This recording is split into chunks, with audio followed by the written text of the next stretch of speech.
Pada 2003, Gubernur DKI Jakarta Sutioso menggagas pembangunan monorel sebagai transportasi massal berbasis rel untuk mengatasi kepadatan lalu lintas Jakarta.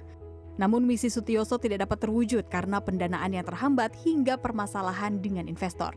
Dinamika ini membuat proyek pembangunan monorel terhenti pada 2007 sehingga tiang monorel yang sudah terlanjur dibangun berakhir terbengkalai. Per 14 Januari 2026, Gubernur DKI Jakarta Pramono Anung membongkar 109 tiang monorel tersebut untuk menata ulang kawasan.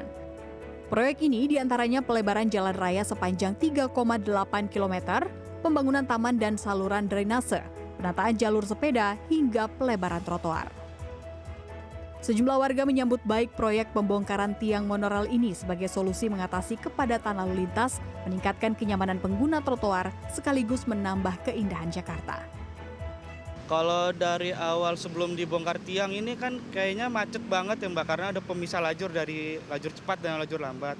Sekarang setelah dibongkar dan dikerjakan, ini kayaknya kelihatan jalannya lebih lebar, terus kayaknya lebih luas gitu loh Mbak. Jadi lebih nyaman lah untuk pengendara gitu Mbak. Perasaannya happy ya, karena memang trotoar, apalagi di daerah perkantoran kita akses berpindah dari satu gedung ke gedung lainnya itu kan cukup intens ya. Apalagi saya sendiri setiap pulang akan berdiri di titik ini. Dan sekarang dengan adanya kondisi yang lebih lebar, terus drainasenya juga sudah diperbaiki dan ada lubang-lubang yang sudah disiapkan juga kan untuk kalau misalnya nanti ada maintenance. Jadi harapannya nanti tidak perlu dibongkar ulang secara masif begitu ya. Dan kalau memang difungsikan secara semestinya, ini juga dapat memberikan manfaat yang lebih begitu ya kepada pedestrian. Site Manager Operation PT Jaya Konstruksi, Denny Prabujo, menyampaikan proyek pencabutan tiang monorel dan penataan kawasan ini sempat menimbulkan kemacetan, bahkan kecelakaan ringan pengendara akibat terpleset pada jalan yang belum rata. Adapun pengendara yang tidak sengaja memasuki area proyek menjadi salah satu faktor yang menghambat proses penataan. Dengan demikian, pengendara diimbau untuk memperhatikan rambu-rambu sekitar proyek penataan kawasan di sepanjang Jalan Rasuna Said yang telah dipasang oleh petugas. Jadi kita mulai proyek ini dari bulan Februari, kita mulai pemotongan tiang monorel, habis itu kita pengembangan kondisi median menjadi jalan. Dan kita juga melebarkan trotoar yang tadinya 3 meter menjadi 5-8 meter.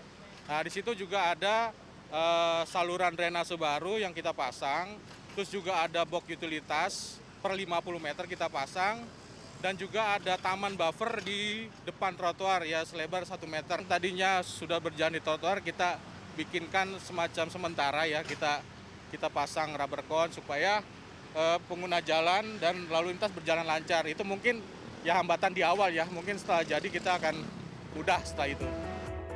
Penataan kawasan di sepanjang Jalan Rasuna Said bekas pembongkaran kerangka tiang monorel ditargetkan rampung sebelum Hari Ulang Tahun Jakarta ke-499 yang diperingati pada 22 Juni 2026. Warga berharap proyek penataan kawasan tidak hanya dilakukan di sepanjang Jalan Rasuna Said, tetapi juga pada wilayah Jakarta lainnya demi meningkatkan kesejahteraan masyarakat. Katarina Ivanka, Riki Maulana, Jakarta.